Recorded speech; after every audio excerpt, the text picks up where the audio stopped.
It was an ordinary Wednesday afternoon in the fall of 2003 when sophomore Emily Carter returned to her dorm room at Westwood College.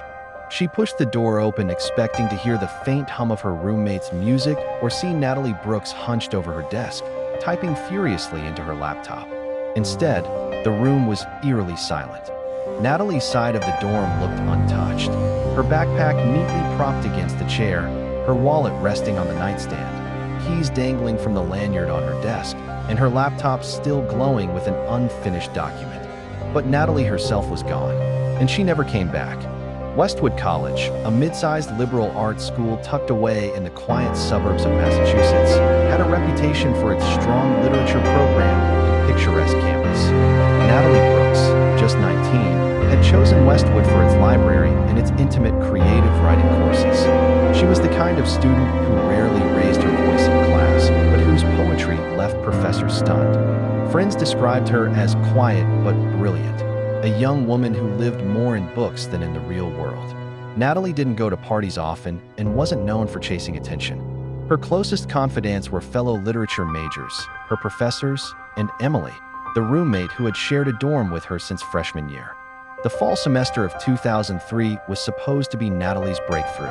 She had begun working on a collection of poetry that she hinted was her most personal work yet. No one knew at the time just how prophetic those words would be.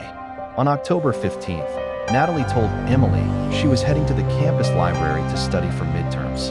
She left around 7:30 p.m., notebook tucked under her arm. It was a walk of less than 5 minutes across the quad. She never arrived. When she failed to show up at her usual study table, no one thought much of it. Students often got sidetracked. But when Emily returned from class the next morning and found Natalie's bed untouched, her wallet, ID, and even her phone still in the room, she panicked. The laptop on Natalie's desk was open to a half-finished email draft, never sent. The subject line read, "About last night." What came after would remain a mystery because the body of the message was blank. Campus police were alerted immediately. By evening, the search for Natalie had escalated into a full-scale investigation. Detectives soon uncovered that Natalie's quiet exterior may have hidden a more complicated life. Interviews revealed a tangled web of relationships. A love triangle. Natalie had reportedly been seeing a fellow student, Michael Turner, though he was still entangled with his ex-girlfriend, who openly resented Natalie. Some friends hinted that heated arguments had taken place in the weeks leading up to her disappearance. Secret online chats. On Natalie's computer, investigators discovered anonymous conversations in early internet chat rooms. The messages hinted at late-night meetups, cryptic exchanges about trust, and one chilling line from Natalie. "I know you've been watching me." Professor accused of favoritism.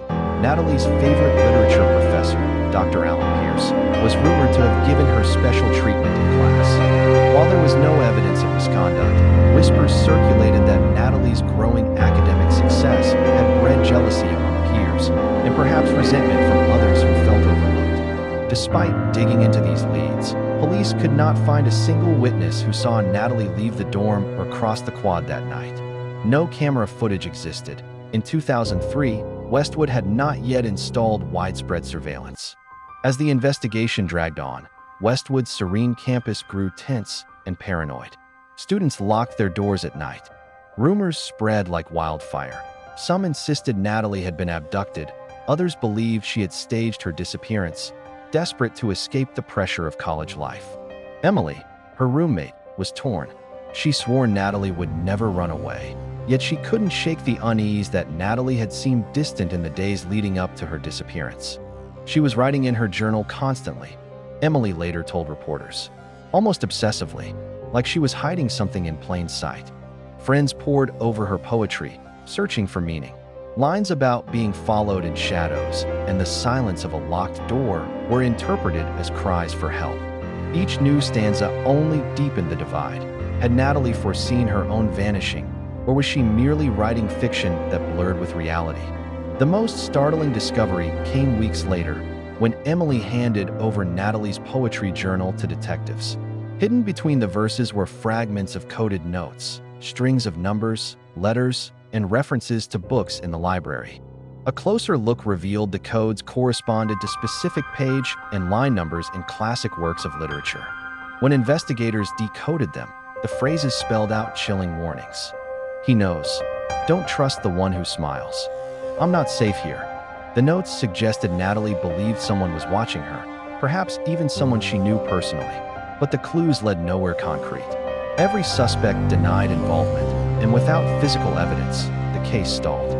By the spring of 2004, the trail had gone cold. Natalie Brooks was never found. No body, no confirmed sightings, no conclusive evidence. The case remains open to this day, filed as a suspicious disappearance. Her poetry journal, filled with riddles, warnings, and haunting verses, has since become the focal point of amateur sleuths and true crime enthusiasts. Students and professors alike have analyzed it as though it were a puzzle to be solved, but no one has cracked it fully. Some believe the journal was a deliberate breadcrumb trail. Others argue it was the work of a paranoid mind unraveling. The disappearance of Natalie Brooks left a scar on Westwood College. Out of caution, the administration introduced new policies: no overnight guests without check-in, stricter campus security, and the installation of cameras around dorm entrances. But for students, the changes did little to erase the memory of the girl who vanished without a trace. The dorm room Natalie once shared with Emily remained unassigned for years. Students avoided it, whispering that it was haunted by her presence. Even now, alumni recall walking past that darkened door, feeling the weight of silence behind it. 2 decades later, the story of Natalie Brooks still lingers, a cautionary tale, a riddle without an answer, and a mystery that continues to echo through the halls of Westwood. Because sometimes, the scariest sound in a crowded college dorm isn't the noise of late-night parties. It's the silence of a roommate who never comes home.